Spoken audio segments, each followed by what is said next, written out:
బంగాళాఖాతంలో ఏర్పడిన అల్పపీడనం ప్రభావంతో నేటి నుంచి రాయలసీమ దక్షిణ కోస్తాలోని కొన్ని ప్రాంతాల్లో మోస్తరు నుంచి భారీ వర్షాలు కురవనున్నాయి. ఇవాల్టి నుంచి 3 రోజుల పాటు వర్షాలు కురుస్తాయని భారత వాతావరణ శాఖ వెల్లడించింది. ఈ అల్పపీడనం పశ్చిమ దిశగా తమిళనాడు, శ్రీలంక తీరాల వైపు ప్రయాణిస్తోందని ఐఎండీ పేర్కొంది. నైరుతి బంగాళాఖాతం మీదుగా ఉత్తరాంధ్ర నుంచి పశ్చిమ మధ్య బంగాళాఖాతం వరకు ద్రోణి విస్తరించి ఉందని తెలిపింది. ఇవాళ పశ్చిమ గోదావరి, ఏలూరు, కృష్ణా, ఎన్టీఆర్, గుంటూరు, బాపట్ల, పల్నాడు, ప్రకాశం, నెల్లూరు, నంద్యాల, వైఎస్ఆర్, అన్నమయ్య, చిత్తూరు, తిరుపతి జిల్లాలోని కొన్ని ప్రాంతాల్లో మోస్తరు నుంచి భారీ వర్షాలు కురిసే అవకాశం ఉంది. కర్నూలు, అనంతపురం, శ్రీ సత్యసాయి జిల్లాల్లోని కొన్ని ప్రాంతాల్లో తేలికపాటి వర్షాలు కురిసే అవకాశం ఉంది. వర్షాల నేపథ్యంలో వరి కోతలు, ఇతర వ్యవసాయ పనుల్లో రైతులు తగిన జాగ్రత్తలు తీసుకోవాలని అధికారులు సూచించారు. ప్రజలు అప్రమత్తంగా ఉండాలన్నారు.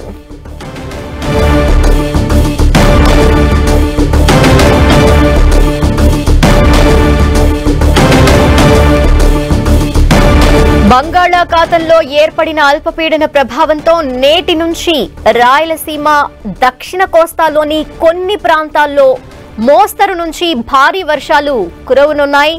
అయితే ఇవాల్టి నుంచి 3 రోజుల పాటు వర్షాలు కురుస్తాయని భారత వాతావరణ శాఖ వెల్లడించింది. ఈ అల్పపీడనం పశ్చిమ దిశగా తమిళనాడు, శ్రీలంక తీరాల వైపు ప్రయాణిస్తోందని ఐఎండీ పేర్కొంది. నైరుతి బంగాళాఖాతం మీదుగా ఉత్తరాంధ్ర నుంచి పశ్చిమ మధ్య బంగాళాఖాతం వరకు ద్రోణి విస్తరించి ఉందని తెలిపింది.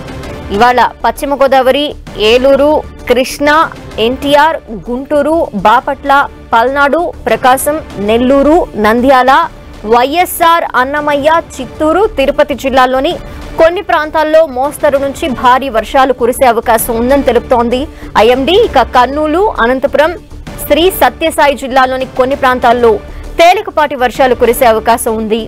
ఈ వర్షాల నేపథ్యంలో వరి కోతలు లేదా ఇతర వ్యవసాయ పనుల్లో రైతులు తగిన జాగ్రత్తలు తీసుకోవాలని అధికారులు హెచ్చరిస్తున్నారు. ప్రజలు అప్రమత్తంగా ఉండాలని సూచించారు.